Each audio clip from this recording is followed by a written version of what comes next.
May not be aware of this very eye-opening leaked information from Canada, which seems to provide a roadmap for the next phase of the COVID agenda into 2021. I haven't personally been able to verify the authenticity of this information. Nevertheless, the reason I'm going to cover it today is because at least some of it is certainly plausible given the trajectory we appear to be heading in globally, and given what we know about the UN Agenda 21, 2030 and the World Economic Forum's Great Reset plans. I'll let you make up your own mind as to what you think of this article. It's from CanadianReport.ca. Dear, and the name has been removed, I want to provide you some very important information. I'm a committee member within the Liberal Party of Canada. I sit within several committee groups, but the information I am providing is originating from the Strategic Planning Committee, which is steered by the PMO. I need to start off by saying that I'm not happy doing this, but I have to, as a Canadian, and more importantly, as a parent who wants a better future not only for my children, but for other children as well. The other reason I am doing this is because roughly 30% of the committee members are not pleased with the direction this will take Canada, but our opinions have been ignored and they plan on moving forward toward their goals. They have also made it very clear that nothing will stop the planned outcomes. The roadmap and aim was set out by the PMO and is as follows. Phase in secondary lockdown restrictions on a rolling basis, starting with major metropolitan areas first and expanding outward, expected by November 2020. This sounds plausible to me, given that many world governments are considering a second lockdown, and in fact, at the time of making this video, Ireland has just been placed back into a second lockdown for 6 weeks. Rush the acquisition of, or construction of, isolation facilities across every province and territory, expected by December 2020. Daily new cases of COVID-19 will surge beyond capacity of testing, including increases in COVID-related deaths, following the same growth curves, expected by end of November 2020.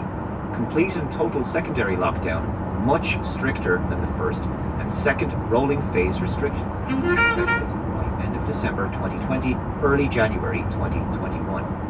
Reform and expansion of the unemployment program to be transitioned into the Universal Basic Income program, expected by Q1 2021. We've of course been talking about universal basic income for quite a while now, so this also sounds plausible. Projected COVID-19 mutation and/or co-infection with secondary virus referred to as COVID-21, leading to a third wave with much higher mortality rate and higher rate of infection expected by February 2021. This would be gravely concerning and might quickly stop any dissident movement in its tracks, as the narrative would shift to COVID has mutated. Those crazy conspiracy theorists were wrong all along. It could be possible that dissidents would be scapegoated as the reason for the new outbreak. Also, could this be Pandemic 2 that Bill Gates has previously talked about? The idea of a bioterrorist attack is kind of the nightmare scenario because they're a pathogen with a high death rate would be picked. Now, the good news is, not trying to depress you, it's tough enough right now. Too late. Most of the work we're going to do to be ready for Pandemic 2, I call this Pandemic 1, most of the work we'll do to be ready for that are also the things we need to do to minimize the threat of bioterrorism. So we'll have to prepare for the next one. That, I'd say is will get attention this time. So we'll have to prepare for the next one. That, I'd say is will get attention this time. That, I'd say is will get attention this time. And that, I'd say is will get attention this time.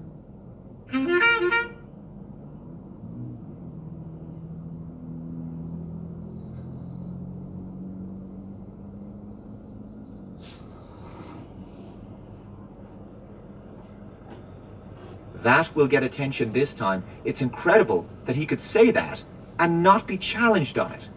What do you mean by that, Bill? Do you know something that we don't? How do you know what viruses are coming next? And why are you smiling about this? A new, more deadly virus released in the next few months would be a major blow to the resistance movement, in my opinion, and would likely cow the general public back into further submission to government mandates. Daily new cases of COVID-21 hospitalizations and COVID-19 and COVID-21 will exceed medical care facilities capacity, expected Q1 to Q2 2021. Enhanced lockdown restrictions, referred to as third lockdown, will be implemented. Full travel restrictions will be imposed, including inter-province and intercity, expected Q2 2021. Transitioning of individuals into the Universal Basic Income Program, expected mid-Q2 2021. That's a lot sooner than I would have expected. Projected supply chain breakdowns, inventory shortages, large economic instability, expected late Q2 2021. Deployment of military personnel into major metropolitan areas, as well as all major roadways, to establish travel checkpoints, restrict travel and movement, provide logistical support to the area, expected by Q3 2021. So far, this sounds pretty much what I had anticipated was going to happen, but the timescale seems a little premature. This all seems way too fast, in my opinion. But it is possible that the globalists are accelerating their plans, given that they really aren't encountering as much resistance as they probably thought they would. This next part is where things get really heavy. Along with that provided roadmap, the Strategic Planning Committee was asked to design an effective way of transitioning Canadians to meet an unprecedented economic, one that would change the face of Canada and forever alter the lives of Canadians. What we were told was that in order to offset what was essentially an economic collapse on an international scale, that the federal government was going to offer Canadians a total debt relief. This is how it works. The federal government will offer to eliminate all personal debts, mortgages, loans, credit cards, etc., which all funding will be provided to Canada by the IMF under what will become known as the World Debt Reset Program. In exchange for acceptance of this total debt forgiveness, the individual would forfeit ownership of any and all property and assets forever. The individual would also have to agree to partake in the COVID-19 and COVID-21 vaccination schedule, which would provide the individual with unrestricted travel and unrestricted living, even under a full lockdown, through the use of photo identification referred to as Canada's Health Pass. This is basically what we've suspected all along, although I did not anticipate an individual debt forgiveness program.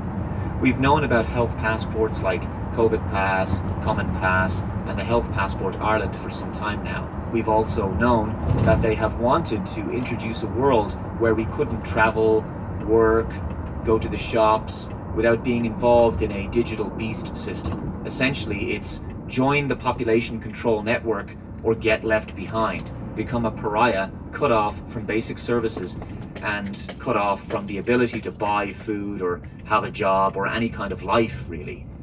You'll be on the fringes of society. No vaccine passport, no life, basically.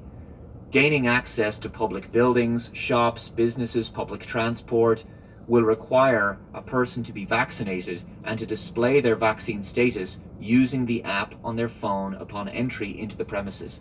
This means the end of privacy and freedom, and the face masks were the first mandate that served as a slow grooming process of the general public. Bribing people with debt forgiveness would make sense, given that we know the IMF has offered bribes to other nations to impose lockdowns and tighter controls. Belarus, of course, being a nation that rejected such an offer. I could imagine here in Ireland that by the first quarter of 2021, it's likely that most small to medium businesses on the high street and around the country will be completely shuttered permanently, which of course was the point of lockdowns and restrictions to begin with, to make them unworkable, to destroy all SMEs and force 99% of people into poverty and state dependence on welfare. The government will then transition from welfare to universal basic income, which essentially makes everyone in the country a kind of employee of the government. And then the government can determine whether you get paid or not based on your level of compliance with their authority. The universal basic income will likely be incorporated eventually into a cashless society. We'll be told cash has to be phased out in order to stop the spread of COVID. We're already starting to see more and more businesses no longer accepting cash. The globalists have wanted a cashless society for decades. That's not a secret. I've covered this story over the past couple of years. Apparently, COVID sticks to banknotes and coins, but not to things like bank cards, paper receipts, and newspapers. The fact that Joe Normie can't see this blatantly obvious agenda just goes to show that the public school system must be designed to reduce intelligence. With a cashless society, your bank account gets reduced to little more than a kind of PayPal account. Many of you probably know what it's like to get suspended on social media for posting something edgy or critical of the dominant mainstream narrative. Now apply the same kinds of super sensitive, politically biased terms of service and community guidelines of a major social network like Twitter or Facebook to your bank. Imagine your bank suspending you for several days because you said something they didn't like on social media or at a political protest, or because the social credit surveillance state detected that you broke the lockdown restrictions or didn't wear a face mask in public. They may even suspend you permanently. Whatever the reason might be, your funds could be suspended. Access to your money could be temporarily cut off for a few days in order to pressure you into compliance and prevent further dissent. So I'll continue with the article. Committee members asked who would become the owner of the forfeited properties and assets in that scenario, and what would happen to lenders or financial institutions. We were simply told the World Debt Reset Program will handle all of the details. Several committee members also questioned what would happen to individuals if they refused to participate in the World Debt Reset Program, or the Health Pass, or the vaccination schedule. And the answer we got was very troubling. Essentially, we were told it was our duty to make sure we came up with a plan to ensure that would never happen. We were told it was in the individual's best interest to participate. Wow, sounds very ominous. When several committee members pushed relentlessly to get an answer, we were told that those who refused would first live under the lockdown restrictions indefinitely, and that over a short period of time, as more Canadians transitioned into the debt forgiveness program, the ones who refused to participate would be deemed a public safety risk and would be relocated into isolation facilities. Once in those facilities, they would be given two options: participate in the debt forgiveness program and be released, or stay indefinitely in the isolation facility under the classification of a serious public health risk and have their assets seized. Sound like concentration camps or gulags to me. As it currently stands, it is very unlikely, in my view, that the public would consent to a total loss of private property rights, unless, of course, the economic crash leads to staggering, devastating levels of global poverty and is coupled with the possible threat of starvation due to the breakdown in international supply chains. Many countries, including my own, can't really feed their populations without global supply chains. It is, however, inevitable that private property would be another major target of this agenda. After all, communists always want to take away private property rights. Remember that World Economic Forum article from 2016? Welcome to 2030. I own nothing, have no privacy, and life has never been better. This article is in the category of Global Agenda and the Fourth Industrial Revolution. And it basically gives a glimpse into what looks like a dystopian outcome of the Agenda 2030 Sustainable Development Goals plan. In this future, people don't own their homes. Everything they use, including right down to their kitchen utensils, are rented on a subscription model. They live in shared accommodation with strangers and make use of public transport and/or self-driving electric cars. They are unable to venture outside of the city limits to the countryside, as these areas are deemed off limits to human beings in order to maintain biodiversity and the natural environment, etc. The cities are all smart and maintained with mass surveillance. No one has any real freedom. Their towns and cities are also in compliance with the green agenda. Streets are pedestrianized and traffic congestion is non-existent, just as the lockdowns were designed to achieve. As we know by now, COVID, of course, was a smokescreen for pushing this green agenda. Anyway, by crashing the economy, making it so that people are unable to work, unable to pay their bills, loans, mortgages, and may in fact lose their homes, desperation may set in. This, of course, is another Hegelian dialectic: create a major economic problem, a major collapse, generate mass panic, and then offer an economic solution with onerous terms and conditions and caveats.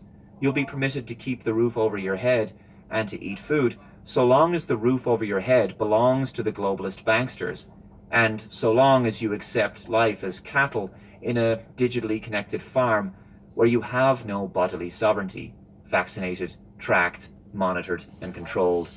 Would people be willing to trade freedom and property rights for basic survival in a technocratic future? The destruction of all SMEs via lockdown and unworkable social distancing policies has always been about eliminating the economic independence of the middle class and driving everyone down into poverty where they can be controlled. Also, by making those businesses unworkable, it massively drives down property prices, and then all of those buildings and units on the high street can be bought up for pennies on the dime. This has always been a massive wealth transfer. Only massive global corporations that are already on side with the New World Order will survive, and they will enjoy a significant monopoly, especially in an increasingly digital online age. The article continues. So, as you can imagine, after hearing all of this, it turned into quite the heated discussion and escalated beyond anything I've ever witnessed before. In the end, it was implied by the PMO that the whole agenda will move forward no matter who agrees with it or not. That it won't just be Canada, but in fact all nations will have similar roadmaps and agendas. That we need to take advantage of the situations before us to promote change on a grander scale for the betterment of everyone. The members who were opposed and ones who brought up key issues that would arise from such a thing were completely ignored. Our opinions and concerns were ignored. We were simply told to just do it. All I know is that I don't like it, and I think it's going to place Canadians into a dark future. Regardless of the authenticity of the information here, we have predicted something similar to this over the past few months. We know how hellish and dystopian the Great Reset and the Fourth Industrial Revolution could turn out to be. We're already living in a nightmarish New World Order as it is. No human contact, no love, no hugs, no hobbies, no handshakes, no leisure pursuits, no public gatherings, no family get-togethers, no parties, no pubs, no concerts, no spontaneity in life, no meaning, no joy, no smiles, no hope, no point. This is intolerable, and it's designed to be intolerable. As Justin Barrett pointed out in his speech, if there's someone in your life who keeps making you miserable, that might actually be their intent all along. But there is something you must consider. As dark as things may seem, I believe that we've been given a gift, those of us who can see at least. It's an ability to see the truth, and there has never been a greater privilege to be on the side of all that is good, righteous, and beautiful in this life, all that is meaningful. We get the opportunity to stand against the darkest, most powerful, insidious, satanic, and psychotic evil that humanity has ever faced. We should see this as an honor and a privilege, because the quality of life, and indeed human life itself, is under such attack. There has never been a better time to truly be alive in every sense of the word, because life and the value of truly living it to its fullest has never been more important, more precious, and more worthy of appreciation and protection. Most of humanity all over the world does not understand or realize that the very essence of being human is under attack. To truly be human is to be free to be exactly who and what we are, and to live as freely as we possibly can with each other, accepting all of the risks that come with being in the world and of the world. Those of us who see the truth have been called to defend this, no matter what the costs to ourselves, and no matter how difficult the challenge may be. There is no higher a responsibility and no cause more noble. The challenge is so tremendously great because it is so worthwhile.